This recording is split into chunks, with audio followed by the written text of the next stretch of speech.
Tout le monde est partant pour le grand reset. Enfin, presque tout le monde. Il y a un gars qui a le pouvoir de faire quelque chose pour arrêter ça, et vous savez exactement de qui je parle. Et ils ont fait une erreur quand ils ont essayé de mettre Trump de leur côté.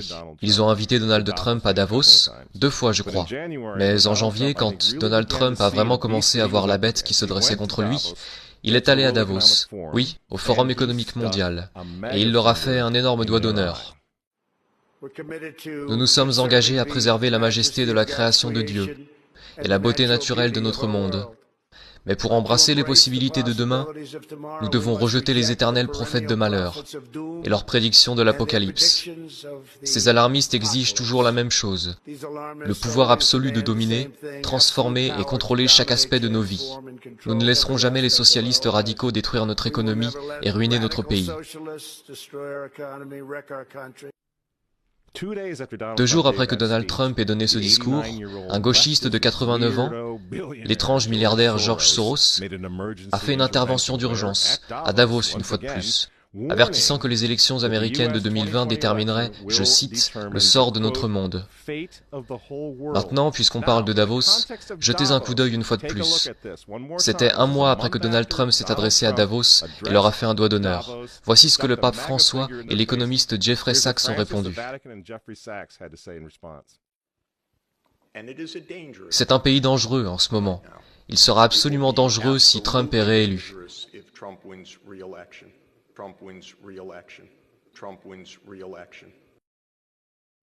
François a invité ce type au synode sur l'Amazonie en tant qu'invité d'honneur et conseiller. Il est aussi conseiller de Bernie Sanders. Qu'est-ce qu'il fait au Vatican? Pourquoi ce type qui est un promoteur, pour le socialiste pur et dur Bernie Sanders, se retrouve en tant que conseiller pour le pape? Pourquoi a-t-il ses accès au Vatican? Jeffrey Sachs soutient l'avortement et la contraception, mais ce n'est pas un problème pour le Vatican. Pour le Vatican, pour le pape François et pour ses amis à l'ONU, c'est évidemment Donald Trump le problème. Je considère clairement l'administration Trump comme un danger pour le monde, mais tel que je le vois, comme un phénomène purement temporaire, qui disparaîtra en 2020.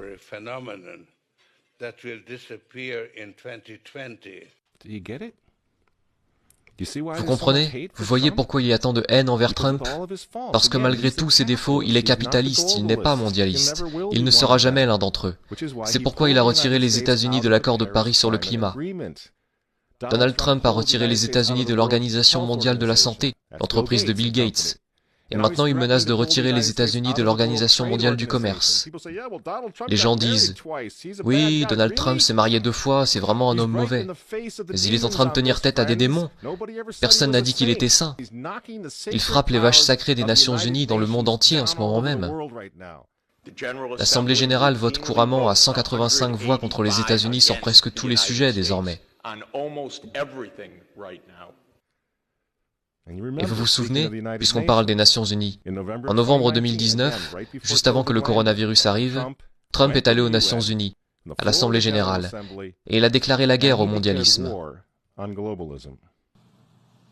Les dirigeants avisés mettent toujours le bien de leur propre peuple, de leur propre pays, en premier.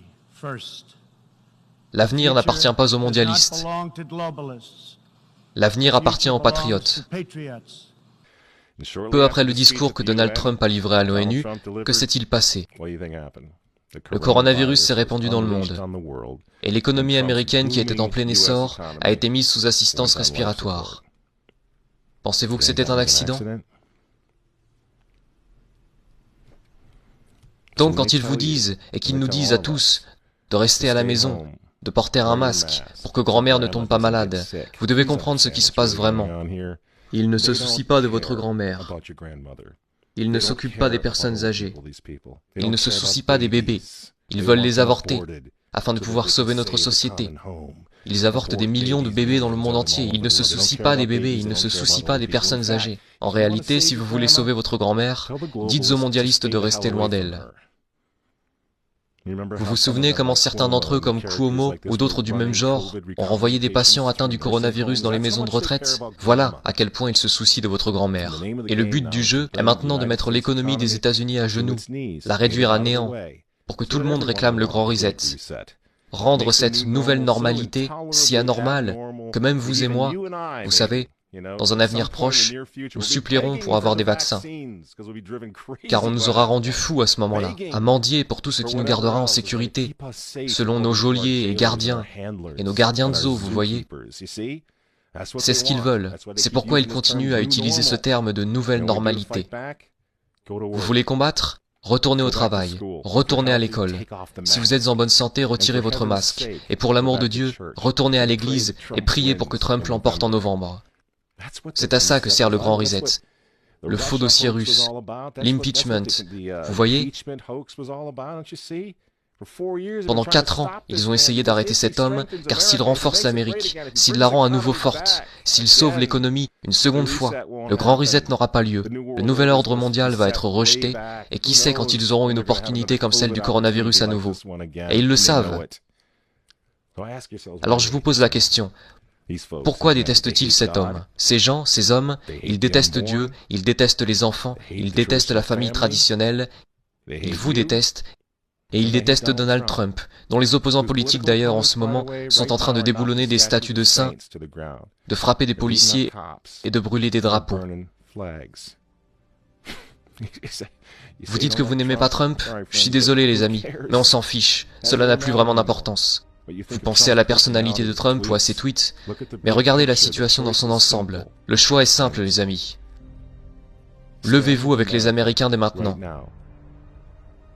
ou tombez avec le nouvel ordre mondial dans un avenir pas si lointain. Il n'y a pas d'autre choix.